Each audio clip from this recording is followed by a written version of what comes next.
السلام علیکم۔ رات کے پرسکون لمحات میں جب چاند کی ٹھنڈی روشنی دریائے نیل کے پانیوں پر چمک رہی تھی، فرعون کے محل کی ایک کوٹھڑی میں ایک عورت تنہا بیٹھی تھی۔ اس کے چہرے پر غم کے سائے تھے، مگر آنکھوں میں ایک عجیب سی روشنی تھی، ایمان کی روشنی۔ یہ حضرت آسیہ رضی اللہ تعالی عنہا تھیں، فرعون کی بیوی، مگر دل سے معجد اور حضرت موسیٰ علیہ السلام پر ایمان لانے والی۔ اس رات بھی وہ خاموشی سے اپنے رب سے دعا کر رہی تھی، اے میرے پروردگار، میرے لیے اپنے پاس جنت میں ایک گھر بنا دے اور مجھے فرعون اور اس کے ظلم سے نجات دلا دے۔ یہ دعا صرف الفاظ نہیں تھے، بلکہ ایک مضبوط ایمان کی گواہی تھی جو ظلم کے سامنے جھکنے سے انکار کرتا تھا۔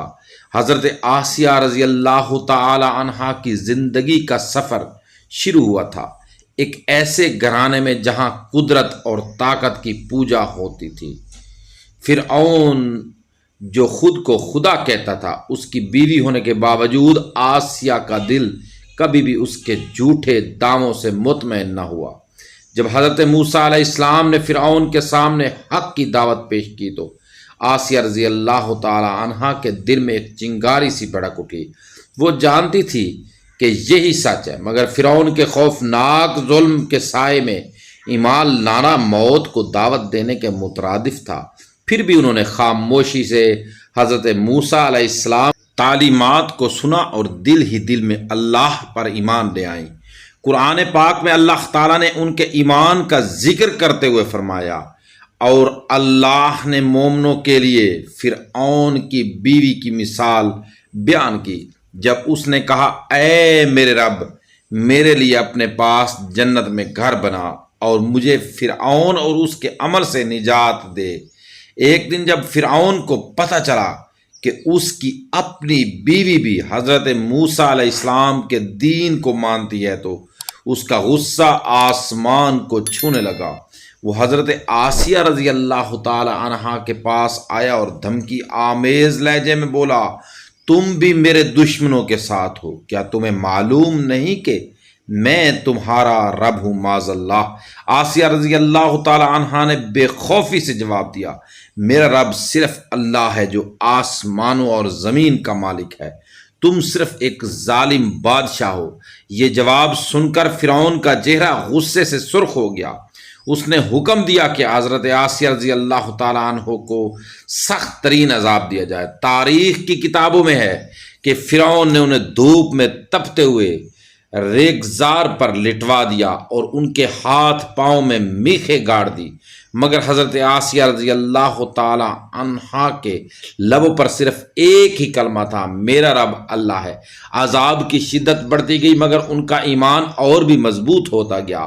فرعون نے جب دیکھا کہ وہ ان کے ایمان کو توڑ نہیں سکتا تو اس نے ایک اور وحشیانہ طریقہ اختیار کیا۔ اس نے ایک بڑے پتھر کو گرم کیا اور حضرت آسیہ رضی اللہ تعالی عنہا کے سینے پر رکھ دیا۔ درد کی شدت سے ان کا بدن تھر تھر کانپ رہا تھا، مگر ان کی زبان پر تسبیح جاری تھی۔ اسی حالت میں ان کی روح نے پروردگار سے جا ملنا تھا۔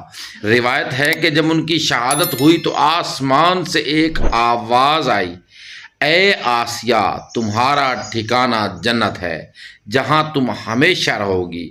حضرت آسیہ رضی اللہ تعالیٰ عنہا کی قربانی صرف ایک عورت کی داستان نہیں بلکہ ایمان کی طاقت کا ایک زندہ ثبوت ہے۔ انہوں نے دنیا کی سب سے بڑی طاقت کے سامنے جھکنے سے انکار کر دیا اور اپنی جان دے کر یہ ثابت کیا کہ سچا ایمان کبھی بھی ظلم کے آگے نہیں جھکتا۔ آج بھی جب کوئی مومن مشکلات کا سامنا کرتا ہے تو حضرت آسیہ رضی اللہ تعالی عنہا کی یہ داستان اس کے لیے روشنی کا مینار بن جاتی ہے۔ ان کی وفات کے بعد بھی ان کا نام ہمیشہ کے لیے تاریخ میں سنہری حروف سے لکھ دیا گیا۔ رسول اللہ صلی اللہ علیہ وآلہ وسلم وسلم نے فرمایا، مردوں میں کامل ایمان کی مثال حضرت ابراہیم علیہ السلام ہے اور عورتوں میں کامل ایمان کی مثال حضرت آسیہ علیہ السلام ہے۔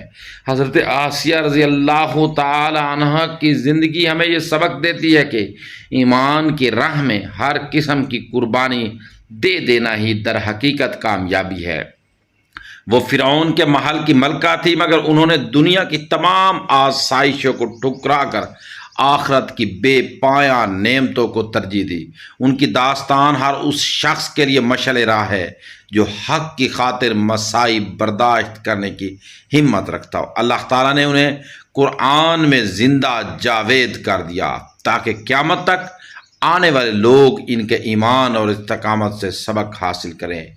دوستو، صدقہ جاریہ سمجھ کر اس ویڈیو کو شیئر ضرور کریں، ویڈیو کو لائک ضرور کریں، اور چینل پر اگر آپ نئے ہیں تو چینل کو سبسکرائب ضرور کر دیں، بیل آئیکن نشان کھول کے پریس کر دیں تاکہ ہماری ہر نئی آنے والی ویڈیو کا نوٹیفیکیشن سب سے پہلے آپ تک پہنچے۔ شکریہ۔